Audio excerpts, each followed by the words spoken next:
মঙ্গলবার সন্ধ্যায় ভয়াবহ ঘটনার মুখোমুখি হয় চীনের গুয়াংডং প্রদেশের জুহাই শহর।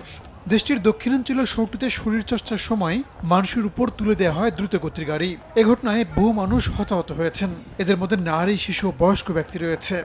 গুরুতর আহত অবস্থায় কয়েকজনকে হাসপাতালে ভর্তি করায় মৃতের সংখ্যা বাড়তে পারে বলে আশঙ্কা করা হচ্ছে।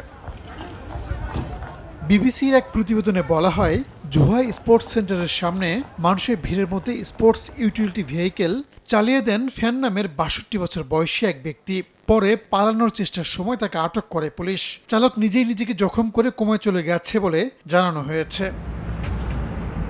এ ঘটনাকে মারাত্মক ও নৃশংস হামলা হিসেবে অভিহিত করেছে স্থানীয় প্রশাসন। প্রাথমিক তদন্তে ধারণা করা হচ্ছে, বিবাহ বিচ্ছেদের পর স্ত্রীর সঙ্গে সম্পত্তি ভাগাভাগি নিয়ে অসন্তোষ থেকেই কাজ করেছেন ওই ব্যক্তি। তবে কোমায় থাকায় তাকে এখনই জিজ্ঞাসাবাদ করতে পারছে না পুলিশ। রাহানুল রানা, সময় সংবাদ।